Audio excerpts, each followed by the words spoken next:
Hey everyone, and welcome back to The Explainer. So if you're an Etsy seller and you've been banging your head against the wall trying to crack the code on how their search engine actually works, well, you're in exactly the right place.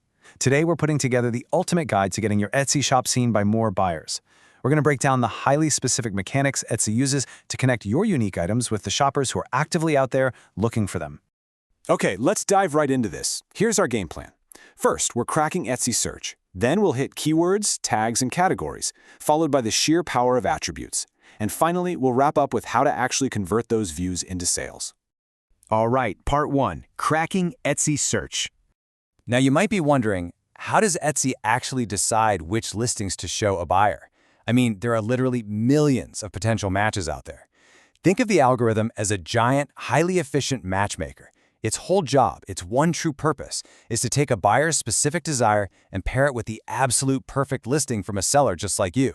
But what makes your listing rise to the very top of that specific search? It all comes down to building rock-solid trust with the search engine by feeding it the clearest, most relevant data possible.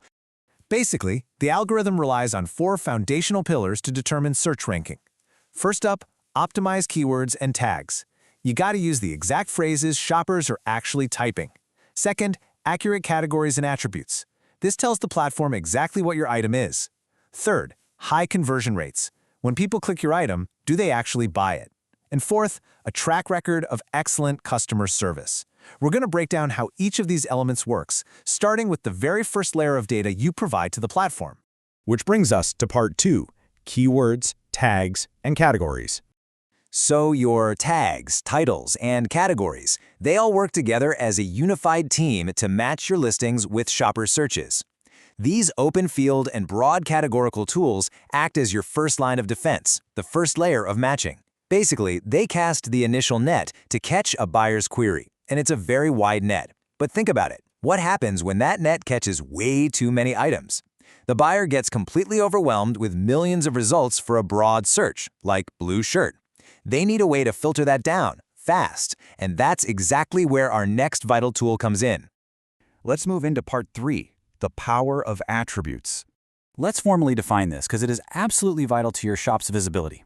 An attribute is limited, category-specific structured data that helps describe exactly what a product is. So the crucial point is this. Unlike your listing tags, which are completely open field, where you can get creative and type in whatever keywords you want, attributes are totally different. They're limited to a highly structured, fixed set of data created by Etsy. Think of things like a predetermined list of colors, dimensions, or gemstones. It's standardized information. And here is why that structured data is a real game changer. Attributes directly power those sidebar filters in the Etsy search results. I really want to emphasize the cause and effect here. If a buyer is shopping, maybe they're in a rush and looking for something super exact, they're going to click one of those specific filters on the left side of their screen to save time. The only way your listing will appear in those newly filtered results is if you have actively selected that exact attribute. If you leave the attribute blank, no way. Your listing just vanishes from their search. Poof, gone. Let's walk through exactly how this plays out in real life. Step 1, the buyer searches a broad term, let's say a vintage dress. Step 2, they look at the thousands of results and decide to use a sidebar filter to narrow it down to a specific material, like silk. Step 3, instantly, any listing in that category missing the silk attribute is completely hidden from view. And listen to me here, it literally does not matter how incredibly optimized your tags and titles are. If that attribute is missing, the algorithm just filters you right out. And this brilliantly illustrates how the Etsy taxonomy team dynamically changes the available attributes based on the specific listing category. They're actively using buyer interviews and search data to figure out exactly what shoppers want to know before making a purchase. For example, if you sell oil paintings, you're going to see attributes for orientation and subject matter. Sell engagement rings? It'll prompt you for ring size, gemstone, and setting. Vintage dresses will ask for material and style. It is all systematically tailored to the buyer's mindset for that exact category. Now there is a massive rule you must follow when adding these attributes. You have to describe what a product is, not how it's used. You should only add attributes that actually apply to your listing's inherent physical properties, and just skip the irrelevant options.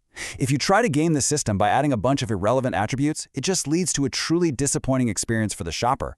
They're suddenly sifting through completely unrelated items. That directly damages their trust in your specific shop and in the Etsy platform overall. And believe me, the algorithm will ultimately penalize that for sure. Let's look at a stark contrast straight from the source material to really hit the nail on the head regarding the do's and don'ts of attribute selection. On the left, we see the correct usage, applying the Father's Day holiday attribute to an actual Father's Day card. That describes exactly what the inherent item is. But on the right, incorrect usage, applying that same holiday attribute to a leather wallet, just because it might make a good Father's Day gift. That describes how it might be used, and it totally clutters up the search results for someone strictly looking for holiday-specific greeting cards and themed items. To put all this into perspective, check out this incredible number that shows just how impactful this structured data is. 1,000.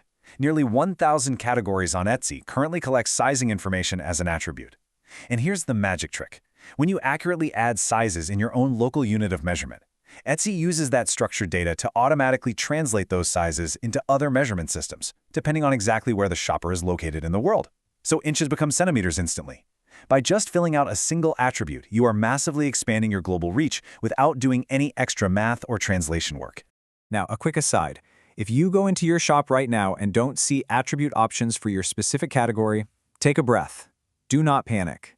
Currently, 51% of categories on Etsy have at least one category-specific attribute available. That means 49% of categories are still awaiting an attribute rollout. Etsy is continually researching buyer habits and adding new, highly relevant attributes across the remaining categories on a rolling basis, so they're coming. All right, bringing it home with Part 4, Converting Views into Sales. So capturing a buyer's view using perfectly optimized tags, titles, categories, and attributes, that's an incredible achievement.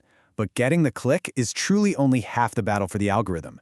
Etsy wants to build ultimate trust with shoppers, which means the search engine heavily rewards shops that deliver the whole shebang, a great end-to-end customer experience. Beyond just keywords, your search ranking is actively improved by increasing your conversion rates, generating great reviews from past buyers, and simply having a fully completed About section. On the flip side, your ranking can be actively hurt by intellectual property issues and customer service cases because the algorithm will stop promoting shops that represent a risk to the platform's reputation.